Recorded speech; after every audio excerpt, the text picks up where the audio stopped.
버릇이나 신이나 지팡이를 가지지 말라. 우리 주님께서 12사도를 이렇게 세우시고요. 그 12사도에게 5절 보게 되면요, 예수께서 이 12를 내보내시며 명하여 이르시되 이방인의 길로도 가지 말고 사마리아인의 고을에도 들어가지 말고 오히려 이스라엘 집에 잃어버린 양에게로 가라. 예수님의 천국 복음을 이스라엘 땅에 먼저 전하고, 그 다음에 이 전도의 사명은 짧은 시간 안에 주신 사명이다. 그러니까 그 짧은 전도 여행에 그 짐이 되는 거, 그런 거는 너희는 가져가지 말고 그 여행을 간편하게 하면서 그 신속하게 복음 운동을 하고 다시금 예수님께 돌아와라, 이렇게 말씀하고 있습니다. 그래서 예수님께서 돈 같은 거 가져가지 말고, 그 다음에 그 여행을 위한 그런 준비하지 말고 그냥 가벼운 몸으로 이렇게 전도하고 빨리 돌아와라, 이렇게 이야기하고 있습니다. 그러니까 오늘 이 말씀 15절까지는 그 사도들에게 짧은 기간 소명을 준 그런 내용입니다. 그러니까 그것을 이걸 일반적으로 장기간 주의 사명을 감당해야 되는 그 일꾼들에게 적용하는 것은 그것은 어리석은 겁니다. 제가 카나다에 있을 때 어떤 청년 둘이서 저기 동부에서부터 해가지고 이렇게 서부 쪽으로 전도 여행을 다니더라고요. 그러니까 돈도 안 가지고 다니고, 그 다음에 그 뭐 아무것도 없어요. 몸에 그냥 뭐 배낭 하나 이렇게 들고선 전도 여행을 다니더라고요. 그래가지고 이제 교회 와가지고 잘 곳 없으니까 좀 재워달라 해가지고 거기서 이제 재워줬는데요. 나중에 지나가 보니까 구원파예요, 구원파. 구원파 그 청년들이 그렇게 하고 있더라고요. 그게 그 사람들의 그 문제가 뭐냐면은 또 이거를 이제 주님의 이 말씀을 그냥 문자 그대로 적용하는 거죠. 이게 그 당시 사도들에게 단기간 그 전도 사명을, 그것도 이스라엘 땅에서 하라는 그 말씀을 그 일반적으로 적용해서 이제 그런 그 오류에 빠지게 되는 건데요. 이건 그런 차원이 아니고, 주님께서 단기간에 그 전도 사명을 감당하고 빨리 돌아와라. 우리 주님께서 그렇게 해주신 겁니다. 그리고 이는 일꾼이 자기 먹을 것 받는 것이 마땅하니라. 이렇게 돈 없이 전도하게 되면 혹시 굶지 않을까 이제 걱정하는 그 제자들을 향해서 걱정하지 마라. 일꾼이, 복음의 일을 감당하는 자는 그 먹는 것 그거 마땅하다. 그럴 자격이 있다는 거죠. 주님께서 다 그 먹이시고 입히실 거니까 그 전도의 사명을 감당하고 돌아와라, 이렇게 이야기하고 있습니다. 11절 보니까요, 어떤 성이나 마을에 들어가든지 그 중에 합당한 자를 찾아내요. 너희가 떠나기까지 거기서 머물라. 또 그 집에 들어가면서 평안하기를 빌라. 이제 전도를 하면서 이제 어떤 성에서든 어떤 마을에서든 이제 가서 이제 전도를 해야 되는데, 전도할 때 가서 이제 합당한 자, 그러니까 하나님을 사랑하고 또 율법을 사랑하고 또 메시아를 기다리는 그런 신앙이 있는 자를 찾아서, 합당한 자를 찾아가지고 그 성, 그 마을 전도하는 동안에는 그 집에서 머물러 있어라, 이렇게 이야기하고 있는 거죠. 이 말씀을 하시는 제일 첫 번째 이유는 뭐냐면요, 그 전도의 그 신속성 때문에 거기 오래 머물러 있지 않을 거라는 거죠. 왜냐하면 그 마을에 그 전도를 한 다음에 또 다른 지역으로 이동해야 되기 때문에 이 집 저 집 이렇게 머물러 있을 그 시간적 여유가 없다, 이제 그것을 이야기하고 있는 거죠. 더 나아가서 이 전도자들이, 사도들이 무슨 육신적 유익을 위해서 이 집 저 집 옮기다 보면은 다른 사람이 오해할 수도 있다는 거죠. 그런 오해를 받지 않게 하기 위해서라도 어떤 합당한 집 한 집 찾아내면 거기를 떠나기까지 거기서 머물면서 그 전도의 일을 감당하라 이렇게 말씀하고 있습니다. 그러면서 이제 그 합당한 집에 들어갈 때 평안하기를 빌라. 샬롬, 하나님의 복이 당신의 가정에게 또 그리스도의 그 복음의 은혜가 당신의 가정에게 임하기를 이렇게 빌어주라는 거죠. 그래서 말 그대로 진짜 합당한 자이면은 하나님을 사랑하고 또 예수 그리스도의 그 복음을 받아들이는 그 합당한 자이면은 그들이 그 인사한 그 평안이 그 가정에게 임할 것이고, 처음에는 합당한 자였는데 보니까 이 사람 이게 합당하지 않아요. 불신앙적인 그런 모습이 있을 때 그러다 보면 가까이 같이 있을 수 없단 말이에요. 그러다 보면 이제 떠나야 되는데 그 떠날 때 합당한 자가 아니기 때문에 그에게는 평안이 임하지 않을 거고, 그 평안은 너희들이 그 빌어준 그 평안은 너희에게로 돌아갈 것이다. 14절입니다. 누구든지 너희를 영접하지도 아니하고 너희 말을 듣지도 아니하거든 그 집이나 성에서 나가 너희 발의 먼지를 떨어버리라. 13절에서는 이제 그 합당한 자가 있고 이렇게 영접하는 그런 모습이라 한다면, 14절 15절은 이제 그 복음을, 천국 복음을 거절하는 그런 사람들에게 어떤 일이 있을 것인가, 그것을 이야기하고 있습니다. 14절에서 너희를 영접지도 아니하고 너희 말을 듣지도 아니하거든. 그러니까 이 말씀을 통해서 제일 먼저 우리가 살펴봐야 될 것은 뭐냐면 복음 운동을 포기하지 말라는 겁니다. 환영해 주면은 열심히 하고, 또 영접하지 않고 또 박해하면은 낙심하고 그러지 말라는 거예요. 복음 운동을 영접해주고 환영해주면 하나님의 일하고, 환영 안 하면 포기하고, 그런 일이 아니다, 이것을 이야기하고 있습니다.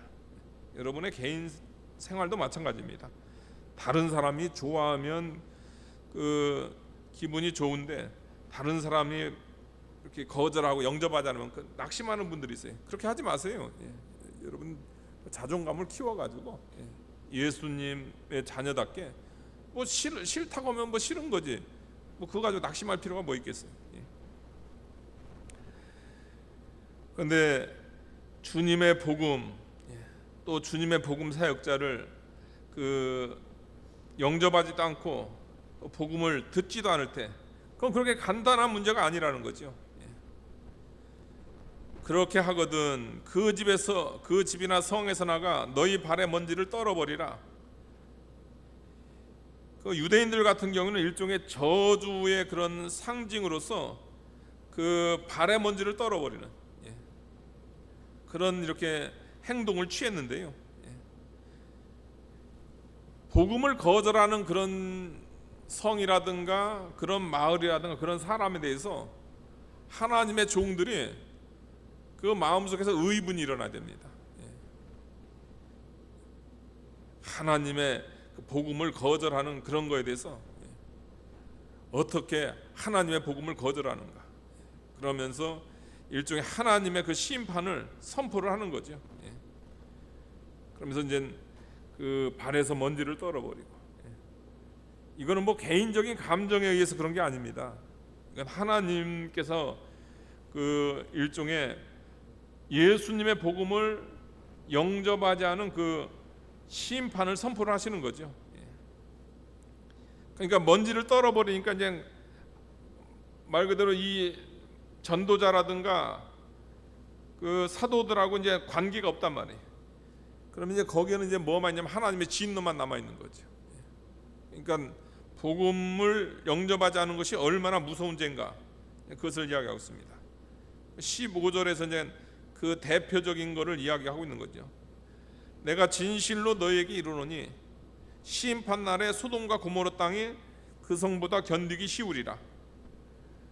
소돔과 고모라 땅, 성경에서 소돔과 고모라는 여러분들 잘 아시는 대로 아주 죄악 중에서 가장 큰 죄를 지은 그런 그 대표적인 지역이 소돔 고모라입니다. 그러니까 타락해도 이렇게 타락한 데가 없어요, 여러분들. 그게 소돔 고모라거든요.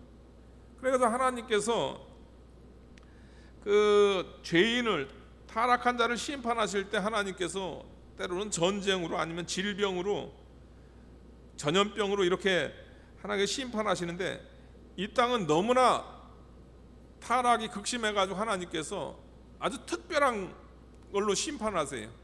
그래서 뭐냐면 하늘에서 유황불이 떨어져 가지고 그 소돔 고모라 지역을 태웁니다.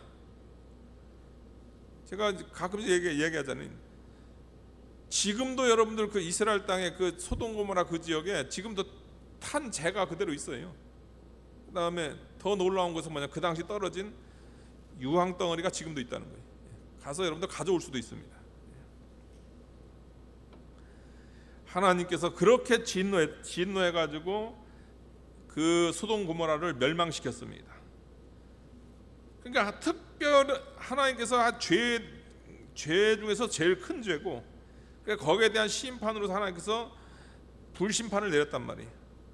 근데 예수님의 복음을 영접하지 않은 죄가 얼마나 큰 죄냐면요, 심판 날에 예수님께서 재림해 가지고 이제 우리 예수님께서 심판을 하시는데요, 예수님의 전도를 받지 아니한 그 성, 그 마을, 그 개인은 뭐냐면 소돔 고모라 사람들이 지은 죄보다도 더 크다, 이것을 이야기하고 있습니다.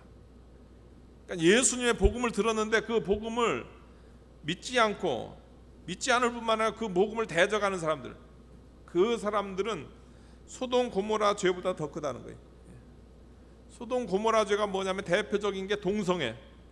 그러면 동성애가 얼마나 역겹습니까? 한국 지금 동성애 뭐 아니 그 뭐죠, 그 성 뭐 그거 하잖아요. 그 차별금지법. 예. 그거 통과되면 안 돼요, 여러분들. 그건 뭐 당을 떠나서 그거 통과되면 안 돼요. 이미 서구에서는 이미 한물 간 건데, 이미 그 폐해라든가 그 문제가 다 발생해가지고 지금은 여러분들 거기서 다 돌아서가지고 이제 그 차별금지법 그런 거 다 바로잡고 있잖아요. 지금 영국에서도 그런 일종의 직장에 들어오는데 여성이 있는데 트랜스젠더까지 여성에 포함시켜 버리는 거예요. 그러다 보니까 그 직장 안에서 여성들이 그 직장 들어갈 게 얼마나 힘들어요. 그나마 남자들 때문에도 쉬운 일이 아닌데 거기다가 여성인데 거기다 트랜스젠더까지 다 해버리니까, 그러니까 여성들이 그냥 일어나가지고 태어날 때 여자만 여자다 해가지고 그 사람들이 승리를 했어요. 그 영국 법원에서 그 승리해가지고 직장 들어갈 때 여성 그 비율을 맞출 때 여성은 태어날 때 여성인 거예요. 이미 한물 간 건데 그걸 한국에서는 지금 그 하자고 하니 그 참 큰일이에요. 그거 기도해야 돼요. 왜냐하면 한번 그거 통과되면 한번 그 고통을 당하고 다시 제자리로 돌아와요. 지금은 뭐 문제 없이 생각하지만은 이미 그 유럽이든 캐나다는 두 번째로 그게 통과됐거든. 세계에서 두 번째로. 다 고통 당하고 애들 고통 당하고 그 부모들 그 애들 그 성전환 수술 못 하겠다 해가지고 부모 그 양육권 그 박탈당하고 그런 거 고통 다 당하다면 다시 돌아와요. 왜 그런 일을 하냔 말이에요. 그 얼마나 그거 더럽고 추한 죄입니까? 살인죄, 간음죄. 근데 그 죄보다도 더 무서운 더 큰 죄가 뭐냐면 예수님 안 믿는 죄입니다. 복음 안 믿는, 복음을 거절하는 거, 그 죄가 더 크다. 성경에서 이야기하잖아요. 심판 날에 우리 주님께서 재림하시는데 소돔 고모라 땅이 그 성은 어떤 성이었죠? 14절에 너희를 영접하지도 아니하고 너희 말을 듣지도 아니하거든 그 집이나 그 성이 소돔 고모라 땅이 그 성보다 견디기 쉬우리라. 그만큼 복음을 거절하는 죄가 큰 죄다, 이것을 얘기하고 있습니다. 그 다음에 복음을 믿는 여러분들이 큰 복을 받은 거고, 그 다음에 복음을 전하는 이 위대한 이 생명의 복음 전하는 그 사도들이라든가 전도자들은 그 위대한 일을 하기 때문에 그 반대한다고 포기하지 말라는 거예요. 반대하면 더 열심히 해야 됩니다. 16절 보니까요, 보라 내가 너희를 보냄이 양을 이리 가운데 보냄과 같도다. 그러므로 너희는 뱀같이 지혜롭고 비둘기같이 순결하라. 거듭거듭 이야기하자면 15절까지는 그 짧은 그 전도 사명에 대한 그 내용이면서 16절부터는 이제 예수님 부활 이후로 긴 기간, 지금 벌써 2000년 동안 전도 사명을 하잖아요. 그 긴 기간 동안에 전도자들이 또 우리 성도들이 어떤 자세로 하나님 말씀을 전해야 될 것인가, 이제 그것을 이야기하고 있습니다. 우리 예수님께서 사도들 보내고 또 전도자들 보내고 또 우리 성도들을 보내는데요, 그 보냄 그 모습이 꼭 뭐가 같냐면요, 양을 이리 가운데 보낸 것 같아요. 전도자들, 이 복음을 들고 있는 우리는 꼭 양과 같아요. 불신 그 세계는 뭐냐면 일이란 말이에요. 거기 보낸단 말이에요. 여기서 이야기하는 것은 그렇게 가면 어떻게 되죠, 여러분들? 그냥 당하는 거예요. 당하는. 당할 수밖에 없는 그런 상황이다. 이제 주님께서 그것을 이야기하고 있어요. 당할 수밖에 없는 그런 상황이다. 그렇다고 전도자들이 무장을 합니까, 여러분들? 이리한테 안 당하려고 뭐 권총 하나씩 차고 전도해요? 그럴 수 없잖아요. 전도하다가 때리면 맞고, 전도하다가 죽이면 죽고 그래야 될 거 아니에요. 그래야 된단 말이에요. 그게 바로 전도자고 또 우리의 모습이라는 거예요. 그러는 가운데서도 우리 주님께서 이런 모습이지만 그러나 너희에게는 두 가지가 필요하다. 제일 첫 번째, 그러므로 내가 너희를 보내면 양을 이리 가운데 보낸 것 같도다. 그러므로 너희에게는 뱀같이 지혜로움이 있어야 되고 비둘기같이 순결함이 있어야 된다. 뱀같이 지혜로워라. 뱀같이 지혜로워야 된다. 그러니까 전도자는, 복음을 전하는 사람은 뱀 같은 지혜가 있어야 된다. 이것을 이야기하고 있습니다. 그래서 뱀 같은 지혜, 여러 가지 해석이 있지만요, 여러분 잘 아시는데 뱀의 특성이 뭐죠, 여러분들? 뱀은 이렇게 그 공개된 장소에 이렇게 잘 드러내질 않아요. 혹시 여러분이 뱀을 봤다 가면 뱀이 숨어 있는데 여러분이 그 뱀 있는데 간 거예요. 그래서 뭐 뱀한테 물리기도 하고 뱀을 보기도 하는 겁니다. 뱀은 그렇게 공개적으로 다니질 않아요. 숨어 다닌단 말이에요. 그러니까 너희들도 그런 모습이 있어야 된다는 거예요. 신중하고 좀 분별하는 그런 모습이 있어야 된다. 그냥 일이라는 그런 가운데 있는 건데 그런 거 분별하지 않고 그냥 복음이다 하는 이유만으로 그냥 무조건 무대포로 나가면은 어떻게 돼요? 그 일로 인해 가지고 전도 사명을 오래 지속할 수 없다는 거죠. 그러니까 요즘 젊은 사람들 말대로 낄낄빠빠. 낄낄빠빠가 뭐죠, 여러분들? 낄 때 끼고 빠질 때 빠지고.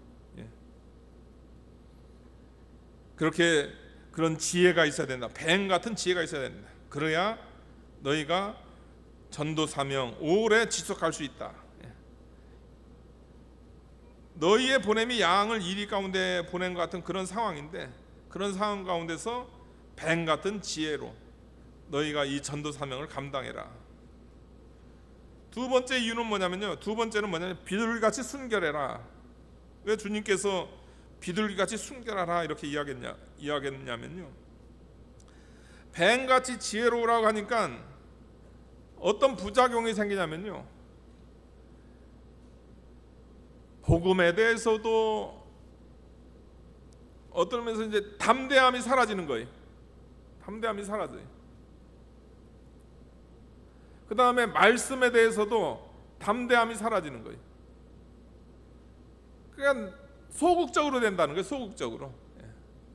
그렇게 소극적으로 되면 안 된다는 거예요.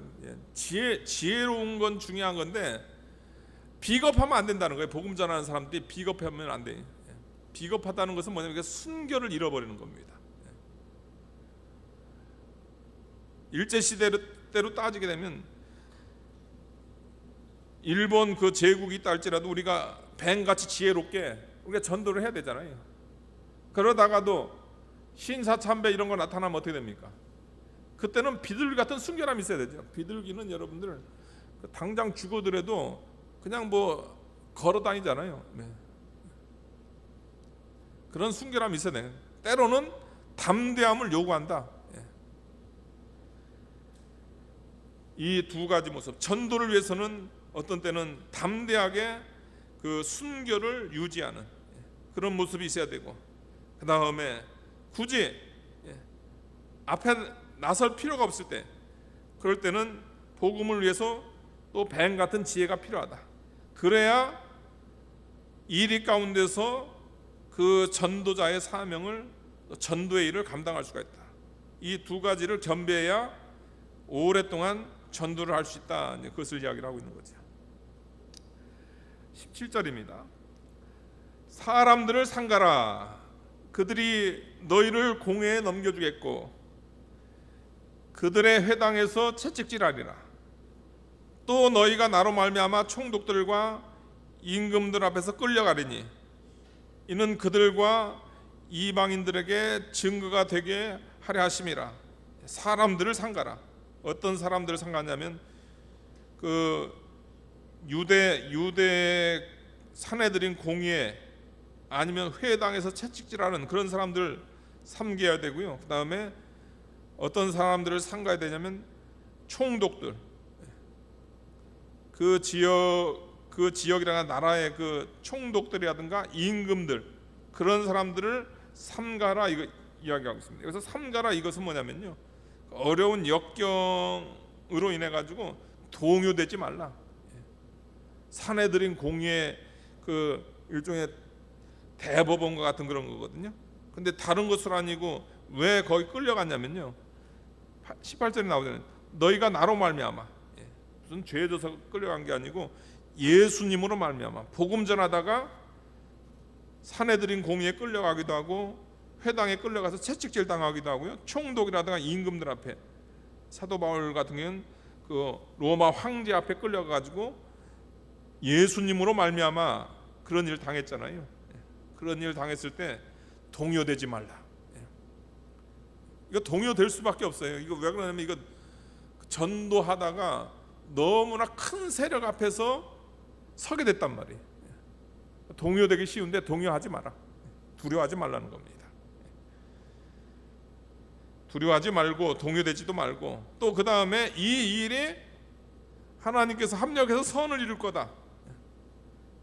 그 18절 하반절 보니까요, 이는, 그러니까 이 전도자들이, 사도들이 사내들은 공의에 끌려간다든가 아니면 회당에 끌려간다든가 아니면 총독들과 임금들 앞에 끌려가게 되면 이는 그들과 그 유대 지도자들과 이방인들, 이방 총독들, 임금들에게 증거가 되게 하려 하심이라.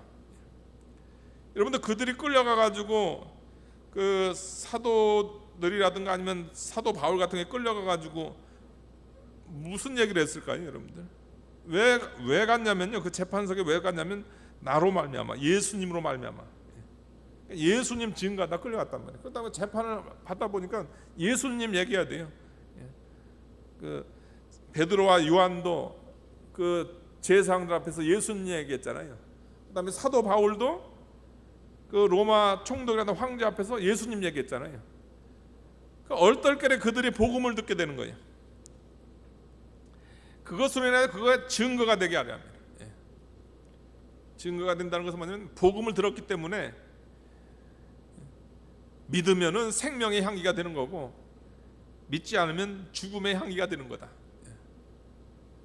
그러니까 비록 역경을 당해서 그런 어려운 일 당하지만은 그게 복음 전파는 또 좋은 기회로 하나님께서 만드시고 또 그들에 대해서 하나님께서 복음으로 심판을 선언하는 그런 시간이기 때문에 너희가 동요하지 말고 담대하게 그 사명을 감당해라, 이것을 이야기하고 있습니다. 19절 20절 보게 되면요, 이렇게 끌려가가지고 재판을 받게 되면은 또 뭔 일 하게 되면 이거 걱정한다는 거예요. 19절 보니까요, 너희를 넘겨줄 때 어떻게 또 무엇을 말할까? 염려하지 말라. 그때 너희에게 할 말을 주시리니 말하는 이는 너희가 아니라 너희 속에서 말씀하시는 이 곧 너희 아버지의 성령이시니라. 여러분들 대법원에 끌려가면 그 법에 능통한 사람들이 있고 총독 임금들, 그 말 그대로 세상의 최고에 있는 사람들한테 가게 되면 갈릴리 어부 출신들이, 또 우리 같이 이렇게 일반인들이 가게 되면 얼마나 이거 주눅 들겠어요. 아무 말도 못 한단 말이에요. 그러다 보면 이제 뭐 재판도 시작도 안 했는데 걱정하는 거예요. 염려를 하는 거예요. 내가 가서 뭔 얘기를 할까? 또 어떻게 이 문제를 해결할까? 근데 그런 거 하지 말라는 거예요. 죄 져서 가게 되면 걱정해야 되지만 그게 아니고 누구 때문에요? 나로 말미암아, 예수님으로 말미암아 전도하다가 그런 일을 당하게 되면은 누가 도와주시냐면은 말하는 이는 20절에 보니까 너희가 아니라, 너희가 하는 것은 아니까 말하는 것조차도 걱정하지 말라는 거예요. 염려하지 말고 그냥 푹 자라는 거예요. 사도 베드로 같이 사형 선고를 받았는데도 잠자는 사람, 우리가 그런 그 담대함, 그런 영적 평안이 있어야 되는 거예요. 왜냐하면 너희 속에서 말씀하시는 이는 너희 아버지의 성령이십니다. 성령께서 그 상황에 필요한 그때 성령께서 말씀하신다는 거예요. 그러니까 인간 대법관, 인간 총독, 인간 왕하고 원래 우리가 이야기를 하고 우리가 변론해야 되는데 하나님께서, 주님께서 뭐라, 너희가 말하는 것이 아니고, 너희가 아니고 누가 서냐면 성령께서. 그럼 여러분은 안 얘기 안 하고 뭐 성령님이 뭐 비둘기 같은 성령 임해가지고 그분이 얘기하나요? 아니에요. 여러분 속에 성령이 강하게 역사해가지고 성령께서 이야기하니까요 놀라는 거예요. 그 사내들의 공회도 사도 베드로의 그런 그 이야기라든가 그걸 듣고 저거 다들 무식자가 아니었느냐, 그런데 어떻게 저렇게 말을 잘하느냐. 누가 해요? 성령께서 얘기하니까. 성령께서 그때 필요한 것을 주신다는 거예요. 그러니까 걱정하지 말고 너희가 그들에게 잡혀갔었을 때 그 사명을 너희는 감당하고 나머지는 하나님께 다 책임져 주시고 성령께서 하신다, 이것을 이야기하고 있습니다. 우리 주님께서 예수님 부활 이후로 우리에게 전도의 사명을 주셨습니다.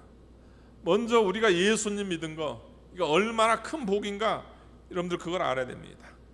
그 다음에 예수님 안 믿는 것이 얼마나 큰 죄인가 알아야 됩니다.